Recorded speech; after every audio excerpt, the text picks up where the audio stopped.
तो फ्रेंड, एक भाई ने मेरे वीडियो पे कमेंट किया था कि क्या आप मुझे एसएमपीएस कैसे काम करता है उसको डायग्राम के साथ समझा सकते हैं। तो फ्रेंड, आज की इस वीडियो में मैं आपको यही बताऊंगा कि कैसे आपका एक एसएमपीएस काम करता है, इसमें जितने भी कंपोनेंट होते हैं उनका क्या कार्य होता है।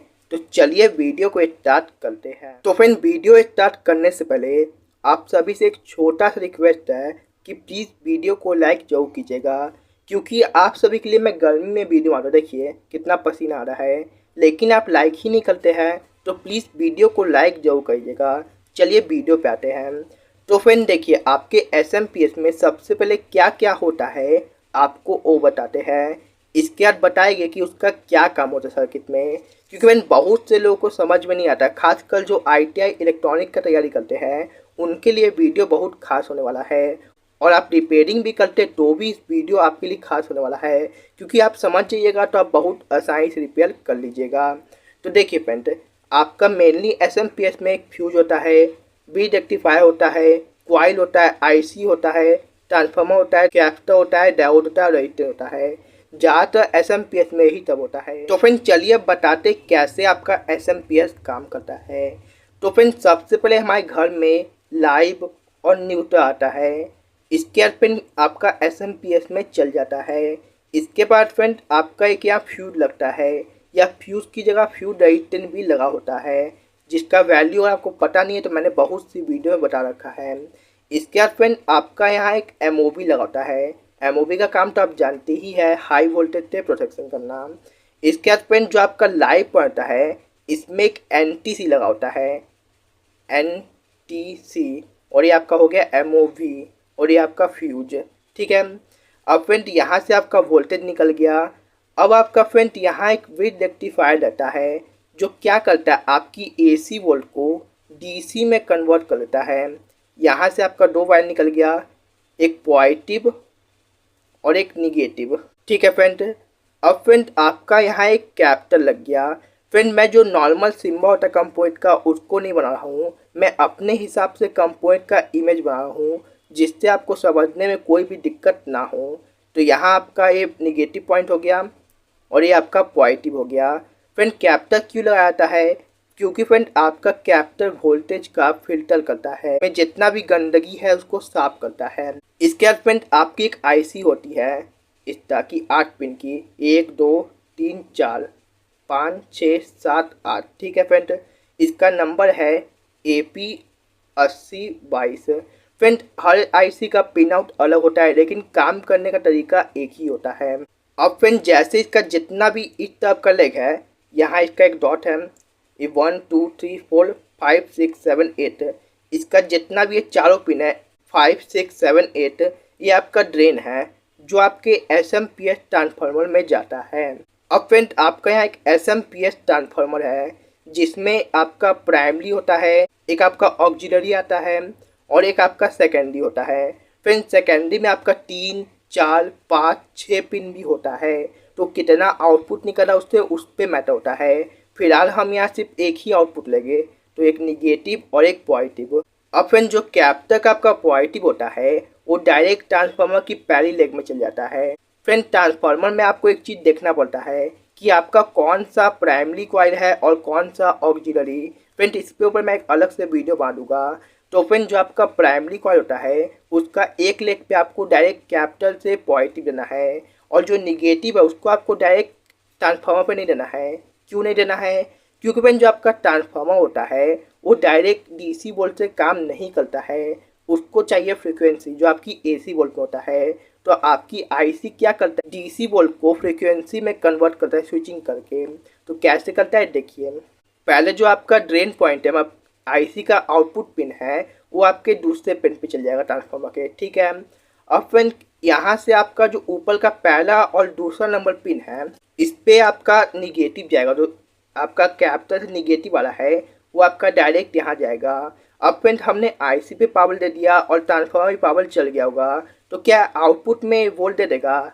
नहीं फ्रेंड। क्यों नहीं देगा? क्योंकि आपकी आईसी ऑन नहीं हुई, क्योंकि हमने सिर्फ इसको सिग्नल दिया, लेकिन इसका जो फीडबैक होता है और इसका पल्स होता है इसको नहीं दिया। जब तक इसका पल्स इसको नहीं देंगे तब तक ये नहीं काम करेगा। जैसे फ्रेंड आपको पता हो जो आपका ट्रांजिस्टर होता है उसमें बेस, कलेक्टर, एमीटर होता है। तो आपका कलेक्टर इनपुट होता है, एमीटर आउटपुट होता है और जो बेस होता है वो आपका सिग्नल का होता है। जब तक उस पर सिग्नल नहीं दीजिएगा तब तक आपका आउटपुट नहीं होगा। तो इस तरह से आईसी भी होता है। इसका जो फ्रेंड जो इस आईसी का जो पल्स वाला पिन है वो चौथा नंबर पिन है। इस पे हमें कुछ वोल्ट देना पड़ता है। कितना वोल्ट देना पड़ता है आगे देखिए। उससे पहले फ्रेंड जो आपका यहाँ से पॉजिटिव वोल्ट है, यहाँ से जाके एक mega ohm, 1 mega ohm, 2 mega ohm का रेजिस्टेंस लग के, ये देखिए 1 मेगा ओम का रेजिस्टेंस लग के, सॉरी फ्रेंड, मेगा ओम का रेजिस्टेंस लग के यहाँ आपकी आईसी की चौथी नंबर पिन पे चल जाता है। ये क्या करता है, आपकी आईसी को एक थोड़ा सा वोल्ट देता है जिससे आपका आईसी ऑन होता है। लेकिन फिर रेजिस्टेंस से इतना वोल्ट और इतना एम्पियर नहीं मिल पाता है कि आपका आईसी लगातार ऑन रहे। तो क्या होता है, 1-2 मिलीसेकंड के लिए आपका आईसी ऑन होता है और फिर ऑफ हो जाता है। तो फ्रेंड इसको लगातार चलाने के लिए आपका ट्रांसफार्मर में यहाँ एक और वाइंडिंग दिया जाता है जिसको ऑक्सिलरी वाइंडिंग कहते हैं। अगर मैं गलत बोल रहा हूँ तो माफ कीजिएगा फ्रेंड। तो क्या होता है, यहाँ से आपका 2 पॉइंट निकला तो एक डायरेक्ट आपका निगेटिव में चल जाता है। जो आपका निगेटिव वोल्ट है वहाँ आपका डायरेक्ट यहाँ चल जाएगा। तो आप समझ गए, ट्रांसफार्मर का एक लेग दीजिए आपका निगेटिव में जाता है और यहाँ से आपका वोल्ट आता है। कितना वोल्ट आता है, 5 वोल्ट से 24 वोल्ट तक आता है। तो आपका ट्रांसफार्मर और आपका एसएमपीएस के ऊपर होता है।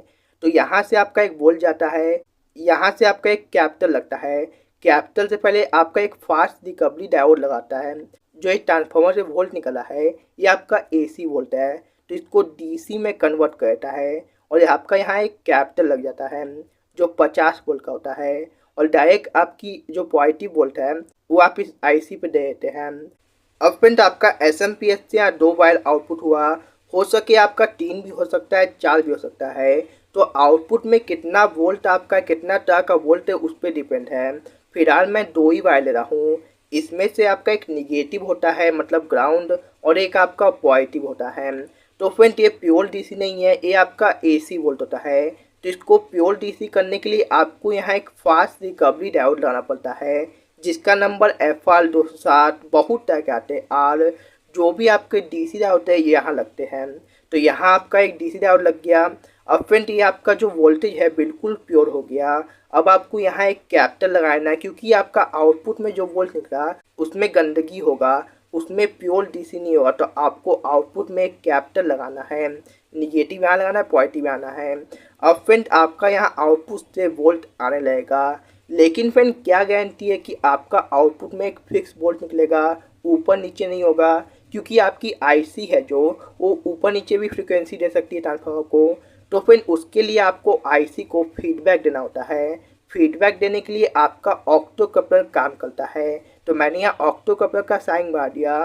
तो फिर जो आपका पैरा नंबर पिन होता है जिस पे पॉइंट होता है ये आपका डायरेक्ट जाता है पॉजिटिव वोल्ट में। इसके बीच में एक रेजिस्टेंस रहता है और ये आपका डायरेक्ट चल जाता है पॉजिटिव वोल्ट में। यहाँ देखिए इस पे चल जाएगा। और जो आपका दूसरा नंबर पिन है ये आपका डायरेक्ट निगेटिव में चल जाता है। बहुत से लोग को लगता है कि निगेटिव न है तो हम यहाँ भी दे सकते हैं जो मेन कैपिटल है, लेकिन पेन गलत तरीका है क्योंकि यहाँ हाई वोल्ट होता है और यहाँ लो वोल्ट।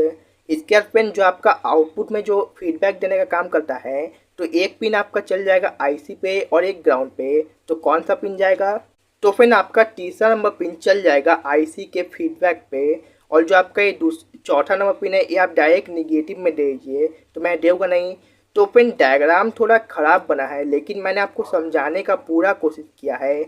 अगर आप नहीं समझे तो मैं एक बार फिर से क्विक समझा देता हूँ। तो फिर देखिए यहाँ से आपका लाइव डेटा आया, यहाँ आपका फ्यूज लगा, फिर एमओवी लग के एनटीसी रख के आपका बीट रेक्टिफायर एसी को डीसी में कन्वर्ट किया।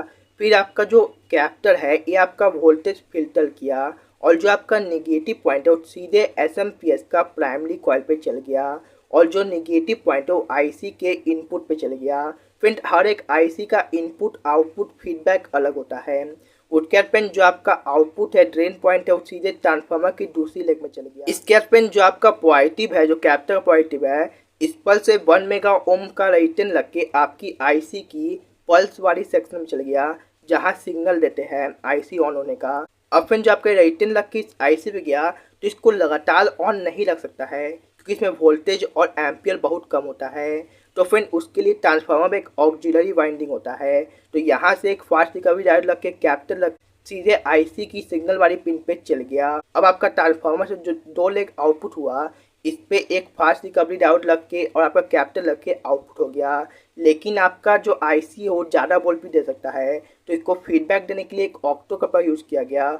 ऑक्टो कपड़ा का पहला पिन लाइटिन ला के आपका पॉजिटिव में चल गया और नेगेटिव डायरेक्ट नेगेटिव में, और जो आपका तीसरा पिन है वो सीधे आईसी की फीडबैक पे, और ये चौथा पिन आपको नेगेटिव में देना है। तो फ्रेंड इस तरह से आपका एसएमपीएस काम करता है। अगर आपको इस वीडियो में कुछ समझ में आया तो प्लीज़ वीडियो को लाइक और चैनल को सब्सक्राइब जरूर कीजिएगा।